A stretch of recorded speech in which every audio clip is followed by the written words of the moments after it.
शराब ने बिगाड़ा शादी का माहौल। वर व कन्या पक्ष में जमकर चली लाठियां, कई लोग घायल। लगभग सभी लोग जानते हैं कि शराब बहुत खराब चीज है। आए दिन नसीहतें भी देते हैं कि शराब नहीं पीनी चाहिए, परंतु यह सारी नसीहतें अच्छे व्यक्तियों के लिए हैं। शराबियों की अपनी दुनिया अलग होती है। उनके लिए हर खुशी हो तब शराब, गम हो तब शराब। समाज के अंदर कहीं भी शादी विवाह व समारोह हो, बगैर शराब के उनका मनोरंजन ही नहीं होता। इसी शराबबाजी का एक नजारा थाना जगतपुर जनपद रायबरेली के पड़रिया गांव में देखने को मिला, जहां एक बारात आई हुई थी। बारात में कुछ लोगों के द्वारा जमकर शराब पी गई। कन्या पक्ष द्वारा प्राथमिक स्वागत करने में कोई कोर कसर नहीं छोड़ी गई। अगवानी की रस्म शुरू हुई कि शराबियों का हंगामा शुरू हो गया। कन्या पक्ष में मौजूद महिलाओं के साथ अभद्रता करने के साथ साथ कन्या पक्ष के लोगों को अपमानित करने का प्रयास करने लगे। पहले तो कन्या पक्ष वालों ने समझाया बुझाया, परंतु शराब के हवाई जहाज पर सवार बारातियों की समझ में नहीं आया और वह अभद्रता पर लगातार तुले रहे। जब उन लोगों ने महिलाओं के साथ अभद्रता शुरू की तो कन्या पक्ष के कुछ लोगों का सब्र का बांध टूट गया और अभद्रता करने वाले युवकों पर उन्होंने हाथ छोड़ दिया। बारातियों ने इसे अपना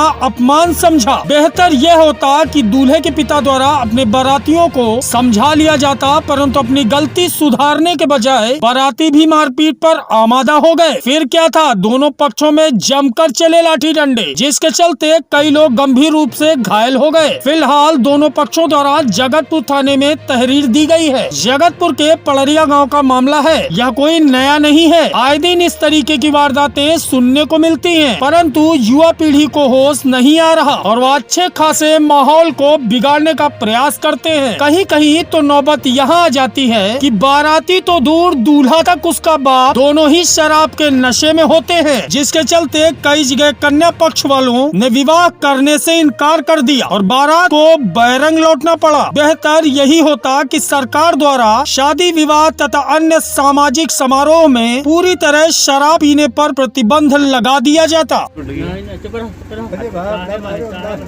और किसी चोट लगी भैया? अस्पताल में। अच्छा, वो ज्यादा चोट है क्या? अरे कुछ नहीं होगा भाई, अरे कोई दिक्कत नहीं होगा। ले जाओ, ले जाओ। कुछ नहीं बोले साहब, मारो भैया, मारो।